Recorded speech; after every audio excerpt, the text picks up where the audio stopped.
We are live. Welcome to the Next News Network.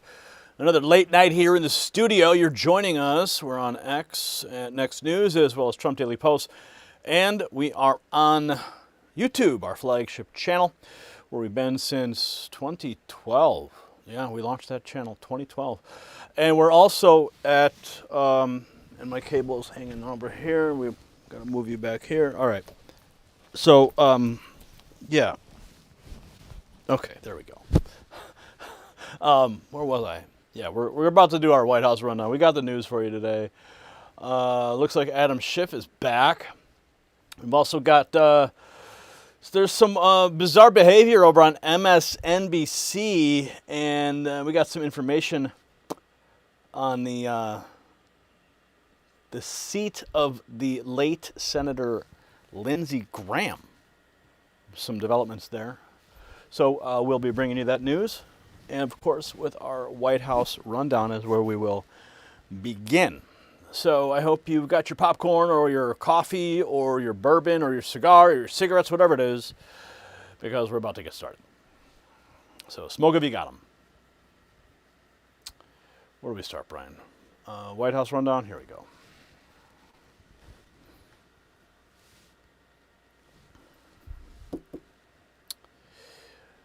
I'm Gary Franchi, Chief White House Correspondent for the Next News Network, and here's everything that came out of the White House in the last 24 hours, brought to you with our streaming partner, Trump Daily Post.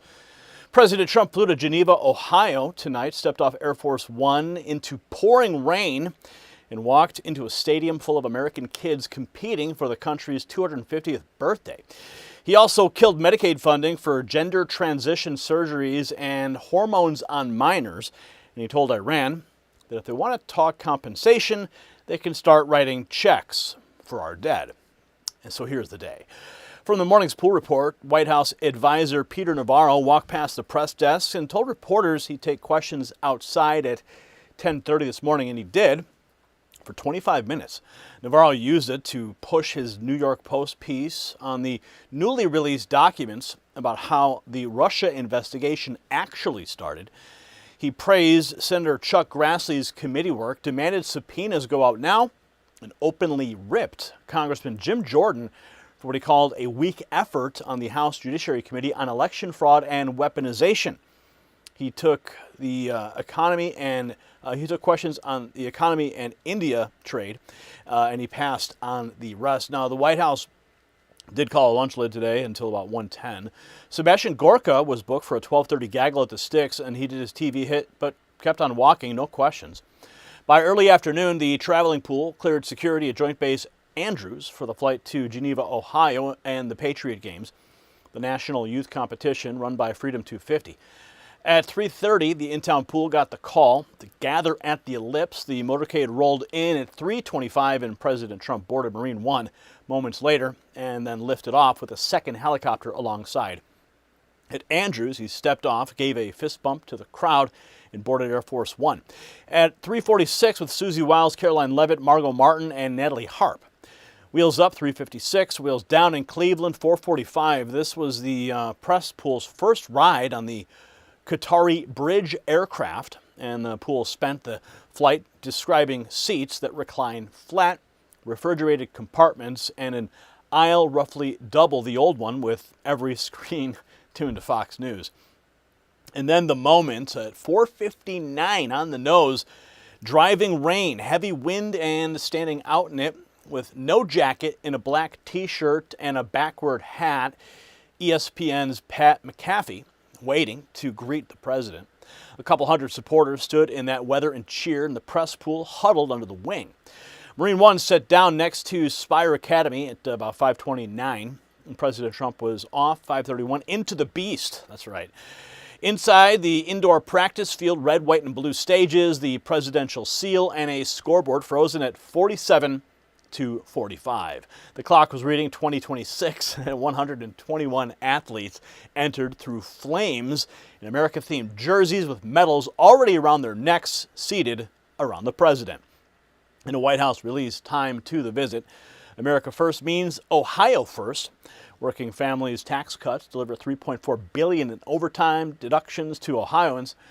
Zero federal tax on Social Security for 1.4 million seniors, 208,000 jobs protected, 37 billion in state GDP preserved. Statewide homicides fell 16.1%. And Electra is putting $850 million into Springfield. Stellantis, $400 million into Toledo. And nationally, the Major Cities Chiefs Association mid-year report has homicides down 17.2%, nearly 4,200 fewer violent crimes in just 6 months. Washington, D.C., their own numbers, 43.9%. Memphis, 43.7%. New Orleans, nearly 25%. Analysts now say the murder rate is tracking towards the lowest, ready for this, in 126 years. One day, Ohio numbers, the country's crime numbers, and a president standing in the rain with 120 American kids. And that's your White House rundown.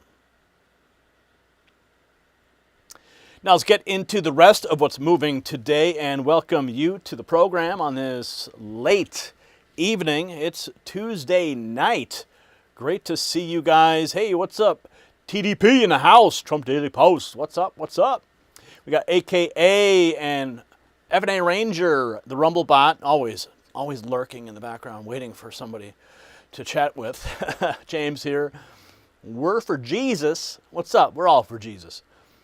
Mary B. Crabtree in the house. Great to see everybody. Make sure you've got all your shares out of the way now and all your comments in queue because we got some news we're going to jump into right now. Because, old pencil neck, watermelon head, he's back, guys. He's back. And he is waiting. You know what he's waiting for? He's waiting for us to lose the midterms. That's what it is. Because if we lose the midterms, Adam Schiff is back in the driver's seat, guys. Do you want to have, what, 2 years of that? 2 more years of Russia? 2 more years of attacking the Trump family and every single member of the administration, throwing them behind bars? Is that what you want? You want more impeachment proceedings? You want to see America first die? Well, then just stay home. Don't vote. Let America die. Let this republic just crumble to ashes.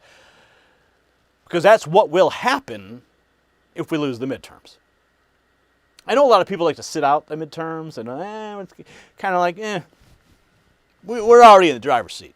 And guess what? We may be in the driver's seat. But what happens if they go ahead and start stealing more elections?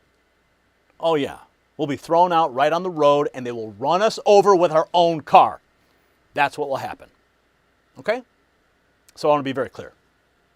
So make sure you are ready, you're voting, you're going to the primaries, you're doing all the things. You've got your candidate, you picked them out, you vetted them, and you're ready to win. We have to build an army so that we can preserve all the things I just told you about, or what just happened in Ohio. You want more of that? Make sure you get out and vote for the candidate of your choosing. Make sure they don't have a D next to their name. The D, what does it stand for? It stands for dumbass. Okay. Am I a little off tonight? No, we're on fire tonight, guys. Because it is 11:07 Eastern and we have a show to do. So I want to make sure you guys get it together for this country. If you haven't joined the Signal Corps yet, make sure you do. I'll put that number on the screen real quick for you. That's 844-840-4963. Enlist in the Signal Corps. Because we have a country to save, folks. We have a country to save. And there's exclusive content. If you join, it doesn't cost anything. It actually costs me money to run it. But it's a great way to challenge yourself, to be active, not just a passive viewer. People always say, what am I going to do? Well, there's nothing I can do. All you do is talk, Franchi. All you do is just run your mouth. Well, no. I'm firing truth bombs from my lips. That's what I'm doing. And you guys got to pick them up and detonate them. And that's exactly what the Signal Corps is all about. You get missions, briefings. The briefings are probably the coolest, I think, thing that I've come up with. The briefings on every single report that comes out, shareable, contextual, and even has more information than I can even present in a segment itself. But it's all there in black and white. The next news, intelligence assessment, even the presidential daily briefing. We publish our own version of that. It's exclusive. So like when I do my White House rundown, like you just heard, there's only so much I can fit into that segment. But that White House briefing becomes an exclusive, so you get to see what I see. You get to see the full details structured in a way that reads like a presidential daily briefing. Okay? And that's the cool part about it. It's epic because, again, I only have so many minutes to squeeze in so much information, but in a document that's formatted, you have the ability to read it, and then you can share it. That's the best part. And each Signal Corps member, every recruit, that specific document, that briefing, that intelligence assessment is branded to your call sign. So it belongs to you. It was manufactured and created for you specifically. So when you share it, people will read it and they'll see your name at the bottom, your call sign at the bottom. And even you get points on the leaderboard for doing so. The whole point system, leaderboard, all that. We haven't quite figured out exactly how, if there's going to be some level of redeemability. We've talked about merch and those types of things. When people reach certain levels, we have to figure out the mechanisms, logistics, and legality of that. But, you know, these are things that we're floating. So start racking up the points and win for this country, guys. Okay, we got to get into this story. Enough of my housekeeping talk here, and I'm glad you guys are here. So let's get at it, Brian.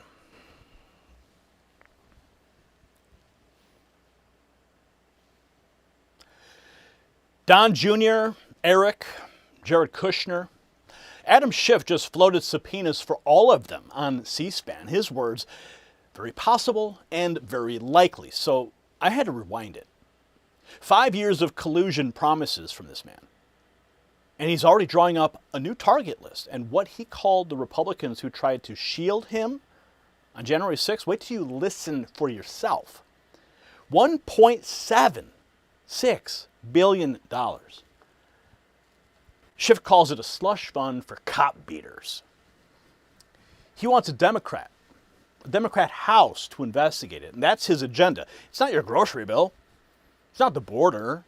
It's a target list with your president's children on it. And notice the tell in his own words. Quote, given the nature of what's been alleged. Alleged by who, Adam? By you. So stay with me because I'm going to roll the clip where he torches Todd Blanche by name and the January 6th line that tells you exactly who this man is. And now a bulletin the networks won't run tonight. Enrollment season is closing in and millions of seniors are overpaying for Medicare, locked into plans that stopped fitting them years ago. Big insurance profits on that very confusion. The mailers, the robocalls, the fine print, that is not an accident, Patriots. That's the model. Now here's the part that they cut for time. There's a newsroom for your Medicare, and it's called Chapter. Independent Medicare advisors. The only advisors comparing every plan nationwide. Chapter reviews your doctors, your prescriptions, then reports back what actually works for you. If you're already on the best plan, Chapter will confirm. That's right. Straight up. If you're not, they'll tell you switch plans. One call, under 20 minutes, costs you nothing. That number is on your screen, 910-728-4109. So while Schiff builds his target list, build yours. Investigate your own file first. Years, if not decades. That's how long Schiff says it'll take to fix the Justice Department. Decades. Translation? He wants the old weaponized DOJ back. the one that hunted school board parents. Then he goes after President Trump's attorney general. Oh, here are the receipts, folks. Here are the receipts. Let's get at them. Schiff admits Trump's family subpoenas are very likely. Here he is. There's a lot to unpack here, folks, so let's dive in now. I'm not sure I remember which two these were. I do remember a third. I'll tell you about the third. But the first two that came up to me said, you can't let them see you, meaning the rioters. And the other said, that's right, I know these people, I can talk to these people, I can talk my way through these people. You're in a whole different category. And at first I was touched by their evident concern for my safety.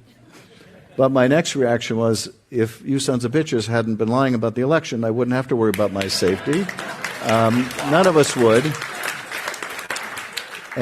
Yeah. So, same forum, Schiff gets asked how far he'd take the subpoenas for members of Trump's family. Well, I think that's very possible and very likely, given the nature of what's been alleged. And it wouldn't be oversight involving his family just for the sake of doing oversight of his family. It would be only oversight of members of his family if there is credible evidence that they were engaged in conduct that violates the interests of the country, the laws of our country, that involves corruption. That's never stopped you before. Never stopped you before, Adam, pencil neck. And he goes after the ethics language. He's fighting to jam into the crypto bill, says Trump is lying about being treated differently, saying Trump made a false claim. I saw the president recently was asked about the ethics language that I've been fighting to get into any market structure bill overseeing crypto. And the president making the false claim to reporters that they want to treat me differently than everybody else. No, actually, the problem for him is we want to treat him the same as everybody else. He wants to be treated differently. He doesn't want ethics rules to apply to him.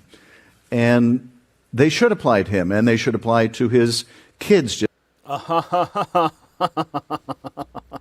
Adam, we know. We all know too well about your two-tiered system of justice, so don't play us for fools.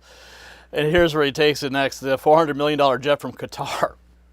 And the, quote, Saudi billions in Jared Kushner's fund. He says the public cannot know where his decisions are being made from. They should apply to him, and they should apply to his kids, just like they should apply to anyone and their family if they're engaged in corrupt conduct. We simply don't know, when this administration is making decisions of foreign policy, are they with the best interests of the public in mind, or are they because the president got a $400 million jet from Qatar?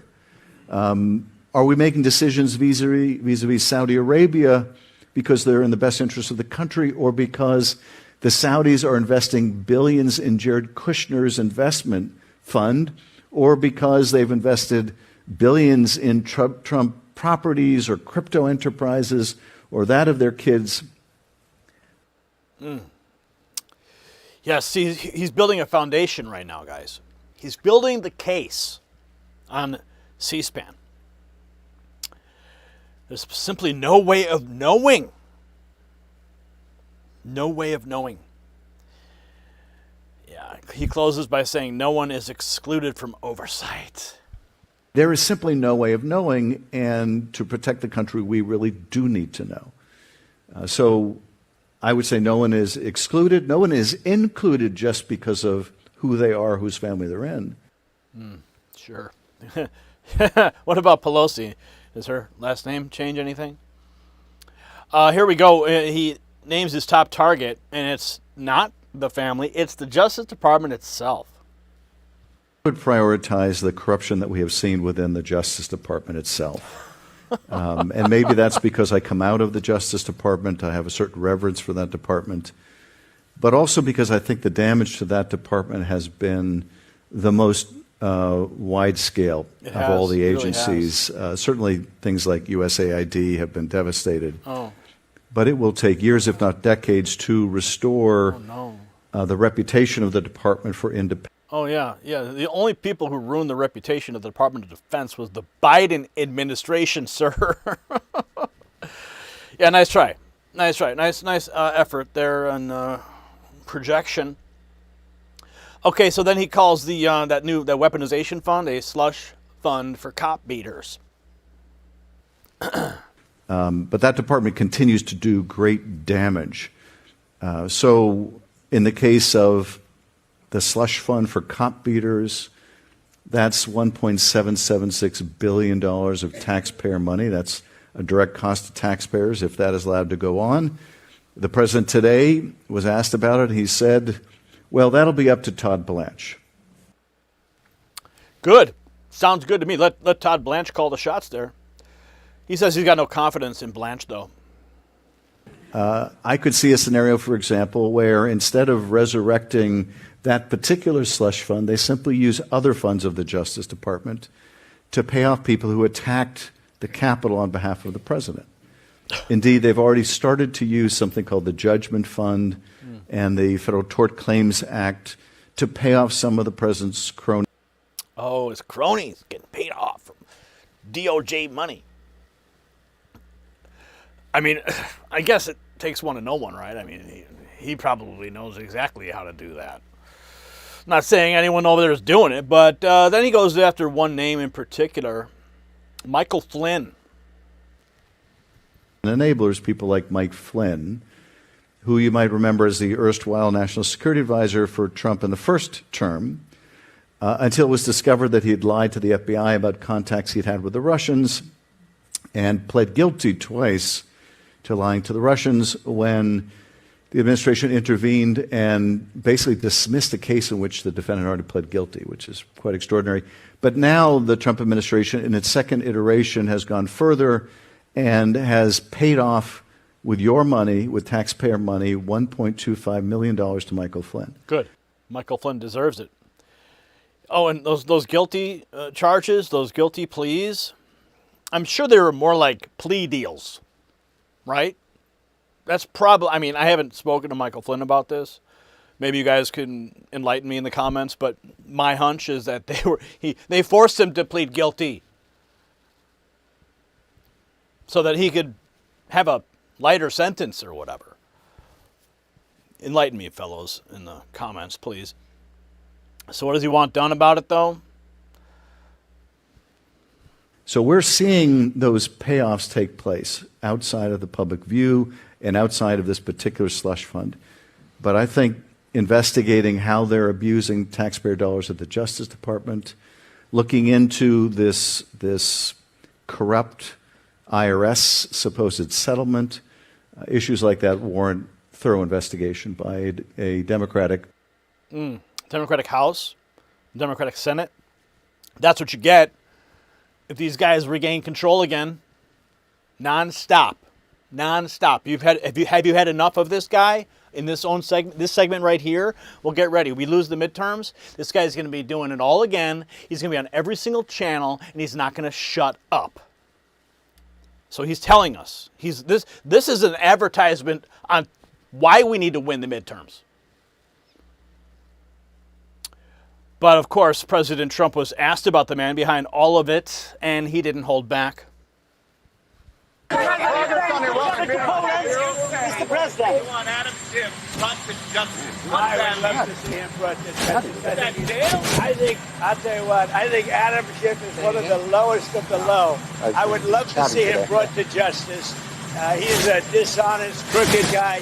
I don't know about the individual charge, if that even happens. But Adam Schiff is a serious lowlife. He is a serious lowlife. So Republican senators, they walked over to Adam Schiff on January 6th and told him, hide, stay safe. And here's the thanks they got. Quote, if you sons of bitches hadn't been lying about the election, I wouldn't have to worry about my safety. End quote. Men tried to shield him, and he called them sons of bitches on camera. That's the man that's asking for your subpoena power. So answer the question, Adam. What's the evidence? Not the allegation you made, not the $400 million jet line you tossed in the air. Evidence. He doesn't have it, folks. He never had it. Back in April, director John Ratcliffe said flat out that Schiff covertly conspired with the fake whistleblower to overthrow a sitting president. And here he is again, same playbook, new targets. So understand what every House race is now. It is a referendum on whether Adam Schiff gets a gavel and a subpoena pad. Say it twice to anybody who will listen. Share this video with every patriot you know. Drop me a comment and tell me if you think he actually goes after the Trump's grandkids' trust funds. Because I think he does.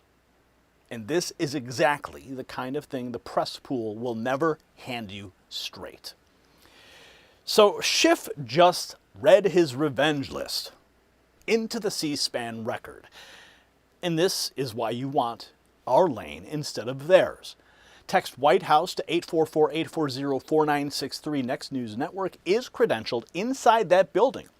And what our people pull from the halls hits your phone nightly ahead of the crowd, past whatever YouTube feels like burying. Now, plenty of you don't want a briefing. You want a job.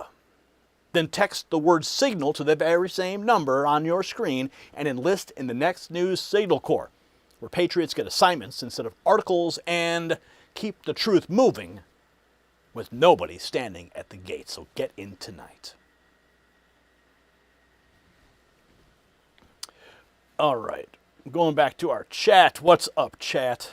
Who's in the house? Mrs. Potty, Kenny Dawnholder, Vicky, Lynn, Farbe, Quend, Emma Bit Dix, Boot Doge, please. What? Ocean Breathes Salty in the house. What's up? We got our Rumblers, we got our Xers, we got our YouTubers. Where's our Facebookers? We're on Facebook. We're on Twitch. Where are you guys? Watch it on Facebook. Shout it out. What platform? Okay, we got more news. Oh, strange things happening at MSNBC. We're going to dive into that. You know, we got the ugly head of communism. You know, it's the worst we've ever seen it. The White House messaging is making it clear. This nation is under communist threat right now. They're trying to soft sell it to us as socialism or democratic socialists of America. I mean, that's really a Democrat problem, and they're the ones infiltrating that party. But it's a bigger problem if they win. Okay, so this message tonight's all about winning in the midterms so we can squash this tumor, this cancerous growth that is infiltrating the Democrat Party. Okay, what was that quote from Ronald Reagan? Communism would come to this country wrapping itself in an American flag. I'm paraphrasing, but I think you guys get the point. That's where we're at right now. So let's get at it, Brian.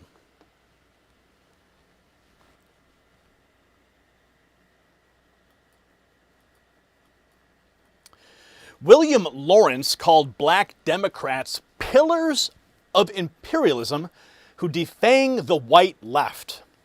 A Democrat socialist said that out loud. Then he stood in Lansing and gave us this quote, "I chose my words poorly, and some people got unhappy about that." That's the apology. Chuck Schumer silent, Hakeem Jeffries silent, and the man who finally shamed them, of all places, works at MSNBC. Quote, "We actually have the power to expand or shrink the court's composition." That's California Democrat Randy Villegas, DSA endorsed, invoking, quote, roughly the 100-year anniversary of FDR, and demanding, quote, every tool possible at our disposal. Court packing said with a smile. Now think about this for just a moment. Lawrence in Michigan, Villegas in California, same organization, and the party leadership won't name either one.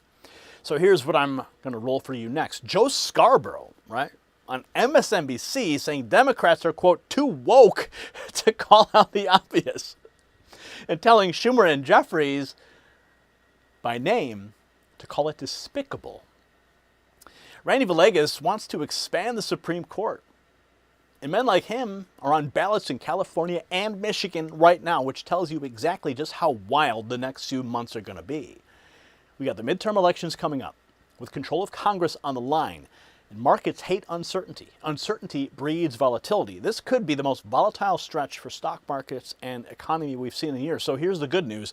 Noble Gold Investments has spent over a decade helping everyday Americans protect your wealth with precious metals, physical gold and silver you hold, to hedge the volatility. Simple, easy, safe. Go to nextnewsgold.com or just call that number, 877-646-5347. When you call Noble Gold, it's very important. Mention my name. Not just so you're supporting our network or me, but you're going to get a free 10-ounce silver bar for America's 250th birthday. That's if you open a new qualified account. Look at that beautiful thing. Man, I want to hold one of those. 10 ounces of silver. Good, I love it. Anyway, don't let Election Day arrive without a plan. Now let's get back to Lansing. Quote, I don't give a damn about a white left. That's what Lawrence said out loud in his own cleanup attempt. That's the walk back. You're going to listen to it. He doubles down mid-apology and then hides behind people. Quote, here in Lansing, know my record. Oh, we do now. And let's show you the receipts, huh? Let's do that. Democrat socialist William Lawrence tries to walk back his disgusting attack on black Democrats. This is from RNC Research. Called pillars of imperialism who defang the white left. I don't give a damn about the white left, he says. And in that context, I made a poor choice of words. In particular, I don't give a damn about a white left. I'm here to build a multiracial progressive movement and a multiracial democracy that lives up to our highest promises. But I chose my words poorly, and so some people got unhappy about that. And I understand, especially out of context, it might be of concern. But people here in Lansing know my record.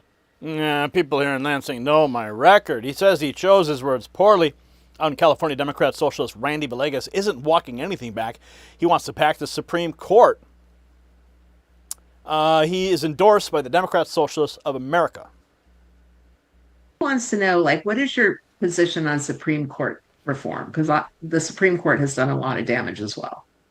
Yeah, and it's interesting as we approach, roughly the 100-year anniversary of FDR and what he fought for, and how he had the courage to stare down the Supreme Court when they were trying to strike down some of his New Deal policies.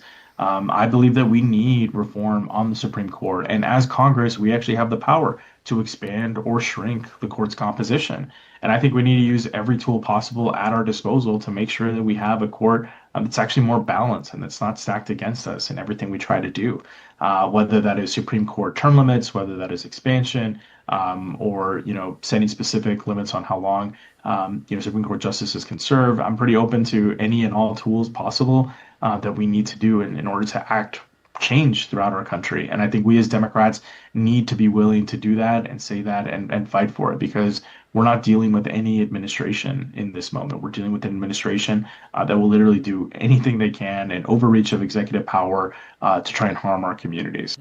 Yeah, well, you see, the executive branch, the President of the United States, gets to appoint those Supreme Court judges. And if they just happen to retire or die in the middle of a term where we have a Republican president, he's going to pick people who are constitutionalists, not people who rewrite the Constitution, who believe it's a living, breathing document. No, the only time you can change a Constitution is with a constitutional amendment. And that hasn't been done in a long time. So, listen, dude, spare us. All of that, there's a process. It's already in place. You just got to get in power. And we know how you guys do it, right? Mail-in ballots in the middle of the night, showing up by the truckload. Whatever tool it takes. Meanwhile, Joe Scarborough says he won't stay quiet about people claiming women on October 7th didn't matter. I don't need people telling me, oh, you have to just turn a blind eye to people saying that women getting raped on October 7th didn't matter in the grand scheme of things. No, America. Yeah. So he's not done. Says Democrats are fumbling the football on the 2-yard line too woke to call out the obvious. This is about the Democrats, once again, fumbling the football on the 2-yard line when they have a chance to make great gains, but being so woke, I don't know if you want to call it woke 1, woke 2, or woke 3, but being too woke to call out the obvious. Even Scarborough knows that wokeism is a cancer. Oh, man. The guy sharpens it next. He says it's okay to call him out. If somebody says a woman being raped doesn't matter in the grand scheme of things, it's okay to call that person out and demand that candidates distance themselves. I wonder who he's talking about. Could he be talking about Graham Plattner? Or Eric Swallowswell, maybe?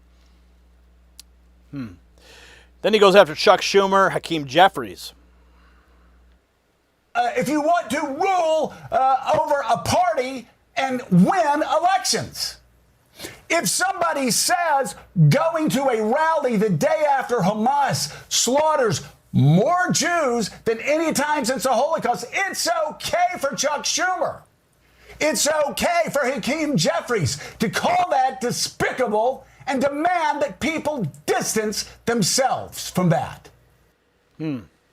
Okay. So he ties it straight back to 2024 when Democrats couldn't get out of their own way in an election they should have won. An awful lot like what was happening in 24.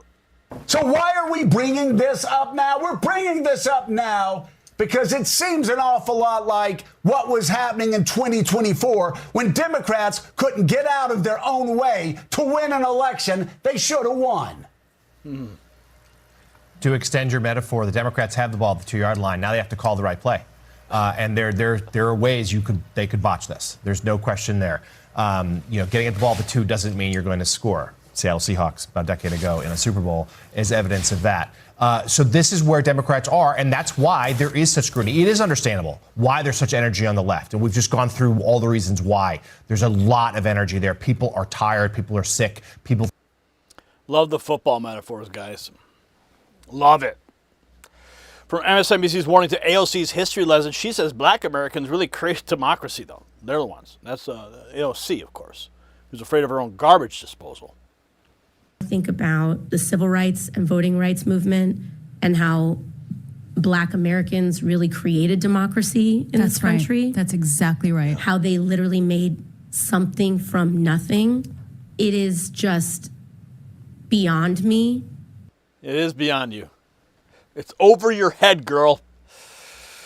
Go make me a drink. She says she thinks about how Native people survived. I think about how, Native people have survived and preserved and treasured their culture. Oh, yeah. She's checking off all the diversity boxes right now. And then about the Americans, our immigrants. I think about, and I think many of us think about immigrants, which if you aren't from one of those first two populations, you are certainly from largely the third. And so many of us have our story of our parents, our grandparents, our great-great-grandparents, and so on and so forth. And who come and make something from nothing. And I think that's a big part of also the most inspiring. It's inspiring, isn't it? It's inspiring when people come here legally and they make something from nothing. Like my relatives did generations ago when they came here from Italy. My other relatives came over on the Mayflower. All right? They fought in the Revolutionary War. They fought in the Civil War. Okay? So I've got fiery Italian blood, and I have deep-rooted Irish blood as well that fought for this nation. at Kings Mountain, the turning point of the Revolutionary War. Look it up. Get a history lesson. Yeah, so they made something from nothing. They made a nation out of nothing. I don't know what she's talking about here, about black people making democracy. I thought democracy started in Greece. That's where my wife hails from. So I think we know a thing or two about starting from nothing, especially in my bloodline, AOC. But the thing we got with Joe Scarborough, well, I mean, he was on a tear, wasn't he? Quote, if somebody says a woman being raped doesn't matter in the grand scheme of things, it's okay to call that person out. That's Joe Scarborough on MSNBC begging Chuck Schumer and Hakeem Jeffries to do the bare minimum, and they still won't do it. When the hostile witness has to shame you into condemning October 7th apologists, the radicals aren't renting space in your party, they hold the deed. Name them Chuck Schumer, name them Hakeem Jeffries, say William Lawrence's name, say Randy Villegas' name, or own every word both of them said. There's no third option. And their silence has already answered for them. And don't wait for these people to clean their own house. Scarborough just spent 5 minutes on their network proving they can't. So we do it at the ballot box. California, Michigan, every district where a DSA planted flag is. Now share this with a friend who still thinks socialists are a fringe caucus. Drop a comment naming the Democrat in your state who refuses to disavow this, and subscribe, because we have been building this brick by brick and we're not even close to being done. Lawrence's fake apology, though, in Lansing, that is the kind of clip that vanishes from your feed by the morning. So let's get around that. Text White House to 844-840-4963. Next News Network holds credentials inside that building. The reports are people pull from the halls land on your phone nightly, independent of whatever this platform decides you're allowed to see, including the material that never fit in the segment. Now, some of you are past reading.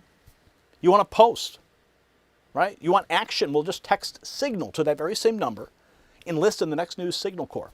Real missions, real ranks, and a distribution grid built so losing one channel never takes us off the air. And I need you right now in this fight.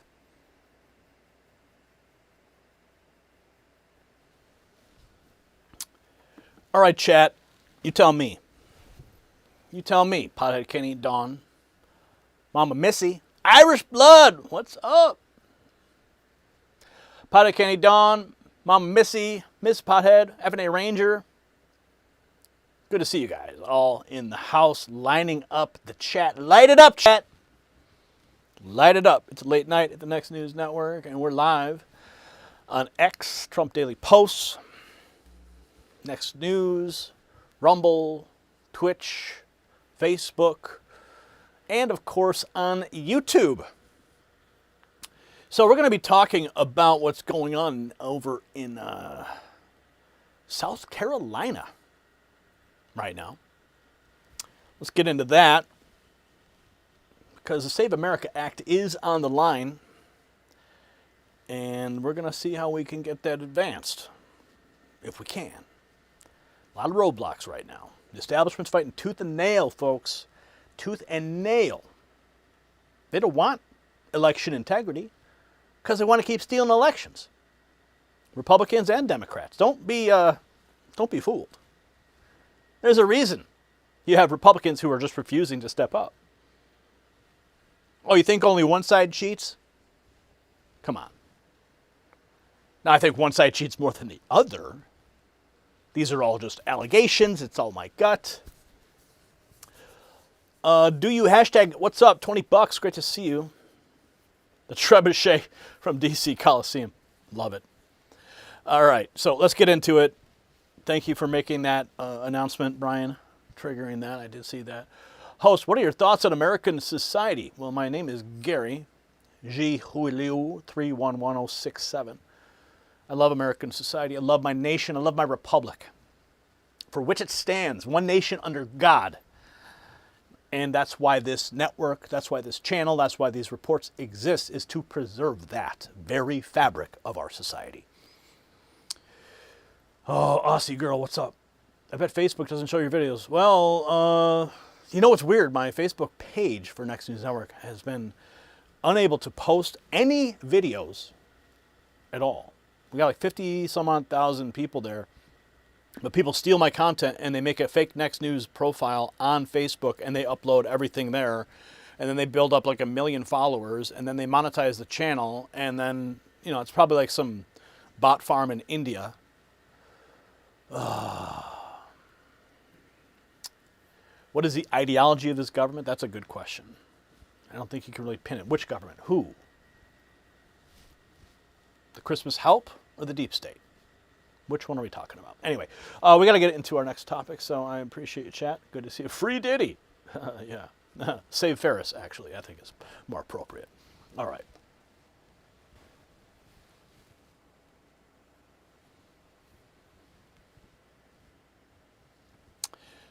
Quote, I was one of the few that wanted to stay there to get that done. That's Darlene Graham.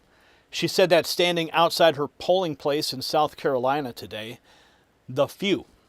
A senator, 3 weeks on the job, wanted to stay in Washington and finish the Save America Act. Well, the rest of the chamber grabbed their luggage. And guess what? She is ready to torch the filibuster over it. That's what we need.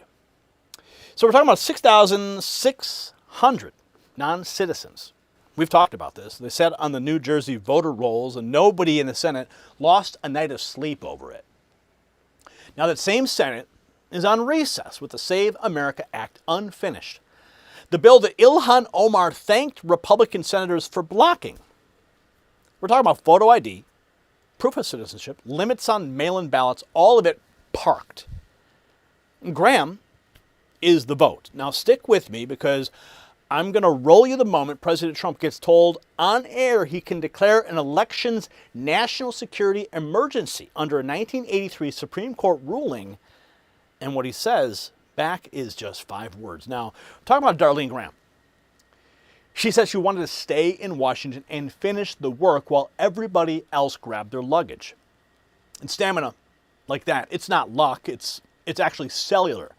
Studies show your mitochondria are the batteries that power everything. And when they run down, fatigue and slow healing follow. And that is why red and near-infrared light therapy is one of the most well-researched tools out there. Now, I dug into the science alongside health journalist Jonathan Otto.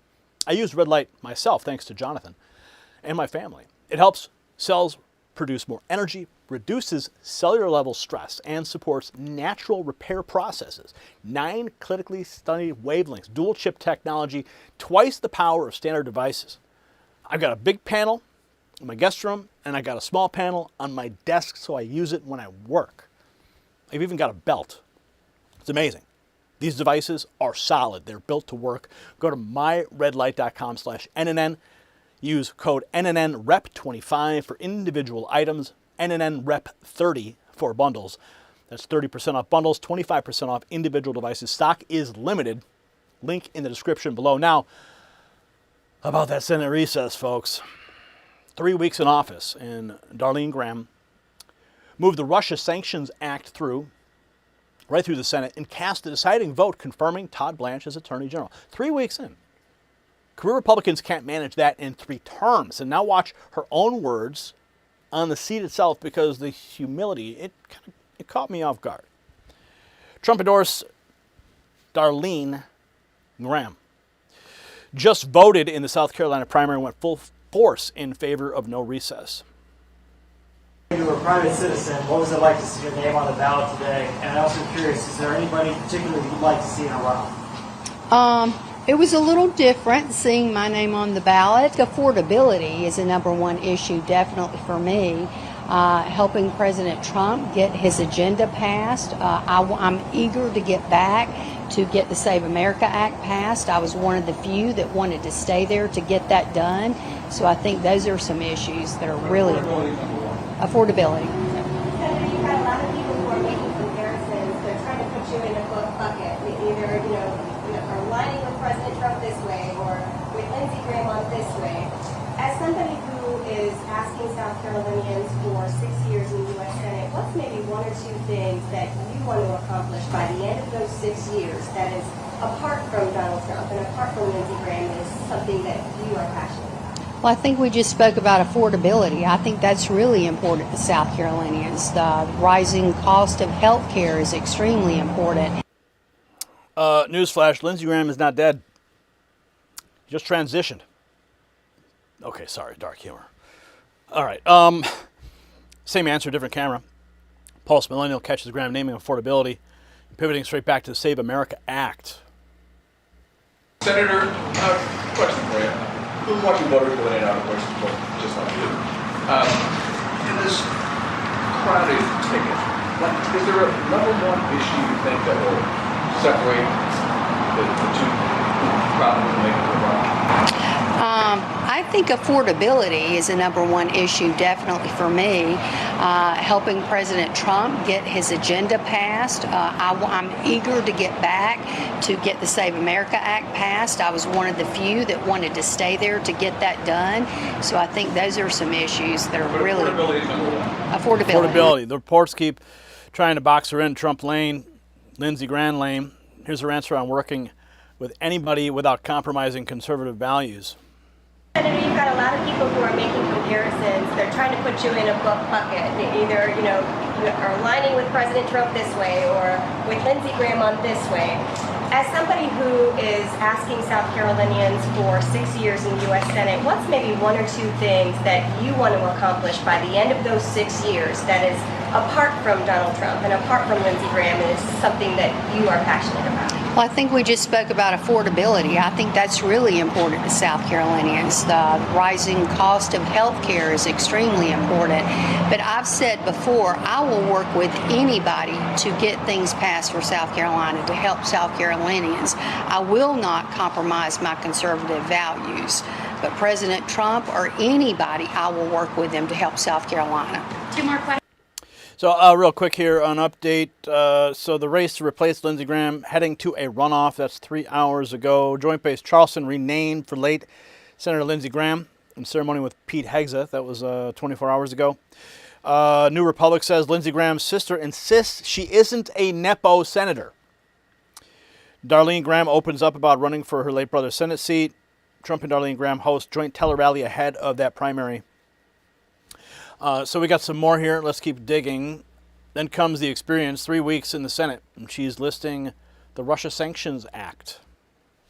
Senator Graham, what do you say about folks that are concerned about your lack of experience? I think I have some really good experience. I've worked for 30 years for the state of South Carolina. I ran a state agency. I turned it from a struggling agency into a national model. I think that's great experience to bring to the table. Critical thinking skills, ability to lead and make good decisions. So I think I have excellent experience. Senator, we've been talking to voters yesterday and today about the election. We've heard from some that they're skeptical of your candidacy because you don't have a proven track record of being able to get things done in Washington. What would be your response to those voters? Well, I was there 3 weeks and I got the Russia Sanctions Act passed through the Senate. I was the deciding vote on Todd Blanche for Attorney General, so I think I've accomplished a whole lot in 3 weeks.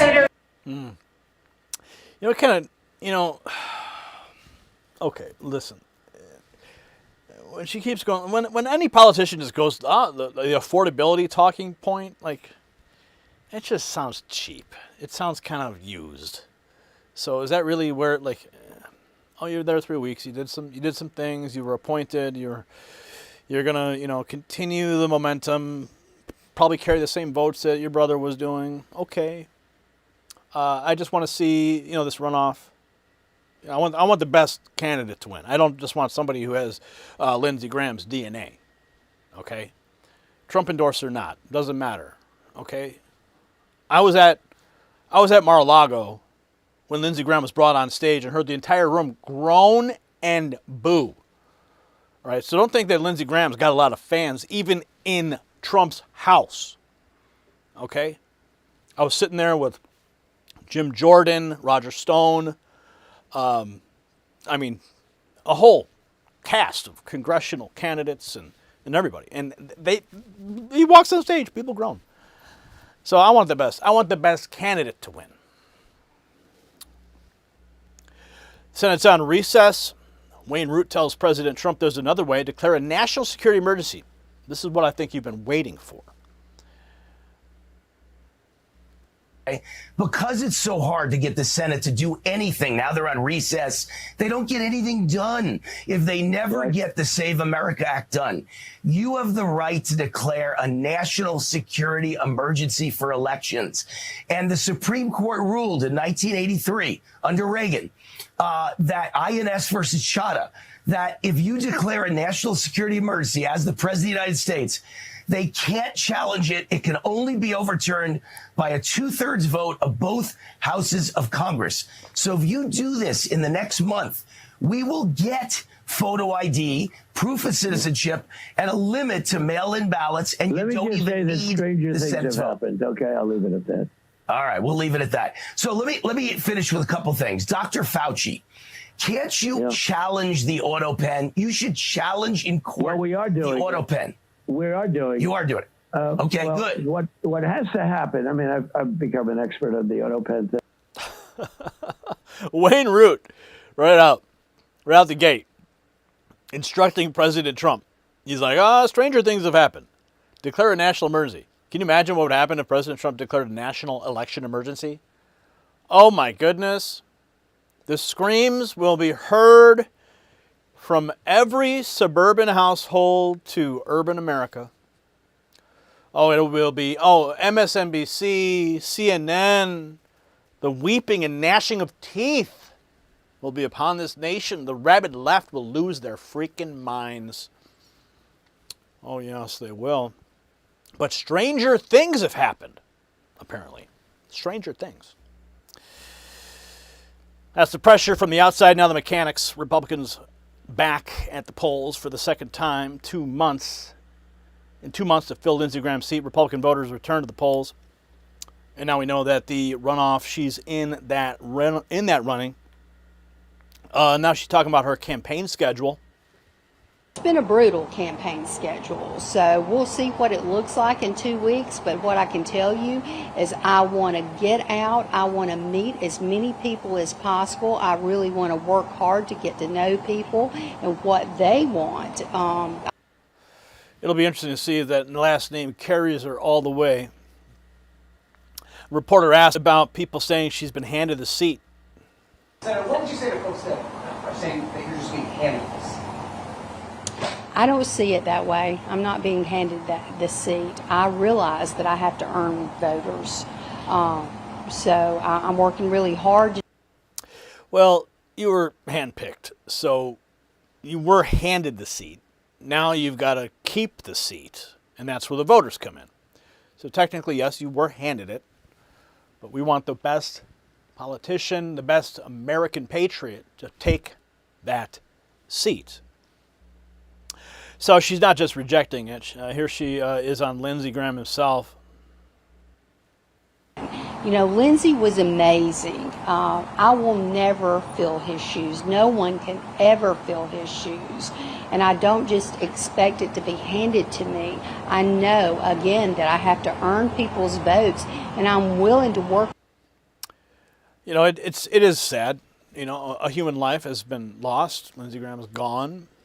Like him or not, you know, she does have some pretty big shoes to fill. Her reason for wanting the job is another, not for self-ambition, she says, and not for power. I know, again, that I have to earn people's votes, and I'm willing to work really hard over the next 2 weeks to get out to earn those votes. I want to work hard every single day for the people in South Carolina. That's why I want to do this, not to be a politician, not for self-ambition, not for power. Okay. Time will tell. How often are you thinking about your brother? She says, I think about my brother every single day. Lindsey quote was amazing. I will never fill his shoes. I don't just expect it to be handed to me. That is the woman the Senate's old guard sneers about for lack of experience. 30 years for the state of South Carolina. Ran a state agency, turned it from a struggling into a national model. She wanted to stay and work. Mitch McConnell's Senate wanted the beach. So come off recess, kill the filibuster, pass the bill, or walk out and explain to America why Ilhan Omar keeps sending your caucus thank you notes. That's the demand. It's not complicated. The filibuster is a Senate rule. Elections are the country. Anybody who guards the rule while non-citizens sit on the rolls just told you which one he loves. So call your senator tonight, ask him one question. Write it down. Were you one of the few who stayed? Or are you on vacation? Then drop the answer in the comments because I want the names. Share this with the people who think this fight ended in July. And subscribe because President Trump was handed a 1983 precedent on live television and he didn't say no. You see, Darling Graham says she's eager to get back. And I'm eager for you to get what I see from inside the building that she's fighting for. Text White House to this number, 844-840-4963, and our nightly report pulled from the halls that were credentialed and lands on your phone before YouTube's ranking system ever gets a vote on it. And reading it is only step one. Step two is being useful. Text the word signal to that very same number and you are enlisted in the next news signal corps. Real missions, real ranks, a command center that moves what the legacy press smothers. Come get your assignment tonight.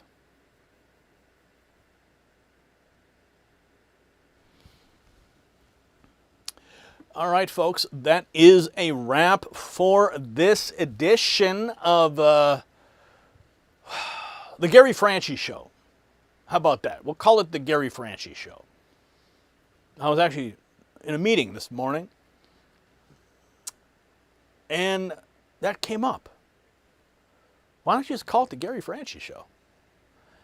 Well, the only reason I never called it the Gary Franchi Show is because that's not about me. I'm not here to pump my chest and blast my name and accept any accolades. We have a fight ahead of us. So calling it the Gary Franchi Show is sort of like, I don't know. I mean, I understand like the concept of it. You know, it's more closely branded for me specifically, and it helps with the visibility. But maybe that's what we'll do. I just can't. I don't want to keep saying, welcome to the Gary Franchi Show. Not going to do it. It might be on the screen. It might be on a playlist. You know, we did have the raw feed for about a year or so. That was fun. Now we're back doing these lives for you guys so you can hang out with me. We got a new shorts format that we've just rolled out. We're streaming vertically and horizontally. We're sending out the signals for you guys to take action. No longer just be passive viewers. After that brief moment of blackout where we boycotted YouTube, a lot of great things came out of that moment. And sometimes you got to just turn everything off and listen to nothing. Or that still small voice that will guide you. Because that is how we win. When we listen. So, make sure you get out there, folks. Make sure you vote in the midterms like your nation depends on it. I know they always say that this is the most consequential election of our generation. It's like you hear it all the time. But this time, it's serious. Because if we lose, it is over. Flat out over, guys. So we're doing everything we can to make sure that the message gets out to you, make sure the message is heard by as many people as possible. That's why the Signal Corps exists. So make sure you're enlisted. Some housekeeping notes regarding my schedule. Not sure if we will have a show tomorrow night. I've got a big load-in for a big event in Chicago that is in the morning. Depends on my schedule if I'm able to come back and assemble our news for the day. And then Thursday, we're going to try and get an earlier show in. Friday I will not be in studio. So if you want to check out what's happening in Rosemont this weekend, you'll get a good idea of what I'm doing. And it rhymes with DeLorean. I love you guys. So we'll see you at the next show. Good night, and God bless.